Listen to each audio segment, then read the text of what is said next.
नास्रीन मीरपुर खास में कुछ वक्त अगे इंतजामिया पारा ऑपरेशन जरिए हटायल हद दखलियों एक भेरो ॿीहर कायम थियण सबब शहर में ट्रैफिक जाम थियण जो आज़ार वधी वियो आहे, जंहिं करे शहरी ॾुखियानि खे मुंहुं ॾियण ते मजबूर आहिनि। रिपोर्ट करे रहियो आहे अज़हर अली छुड।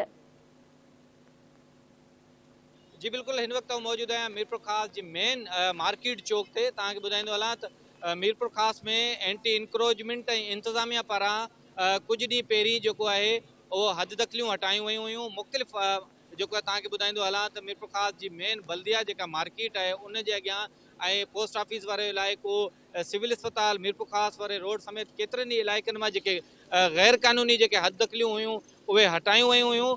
पर हिन वक्त जेको आहे साॻियुनि जॻहियुनि ते मुख़्तलिफ़ हंधनि ते उहे जेके हद दखलियूं आहिनि उहे दोबारा क़ाइमु थी चुकियूं आहिनि, जंहिंजे करे शहरी जेको आहिनि उहे ॾुखाइनि खे मोह ॾेई रहिया आहिनि। जेके माण्हू आहिनि उहे तमामु घणो परेशान असांखे हिते नज़र अचनि पिया। ट्रैफिक जो जेको आज़ार आहे उहो आहे जेको त वॾी रश लॻल हुजे थी। ट्रैफिक जेका आहे उहा मुसलसल जाम रहे थी। उनजी वजह इहा ई आहे त ट्रैफिक जेके शहर जे दुकानूं ऐं मुख़्तलिफ़ उन जे अॻियां जेके ठिया लॻल आहिनि, मुख़्तलिफ़ जेके दुकानुनि जे अॻियां जेके माण्हुनि पारां गैर क़ानूनी जेके हद दखलियूं कयूं वयूं आहिनि, मोटरसाइकिलुनि जूं पार्किंगूं ऐं रक्षनि जूं जेके पार्किंगूं आहिनि उन्हनि जे करे जेको आहे तमामु घणी ट्रैफिक जो जेको आहे उहो आज़ार रहे थो।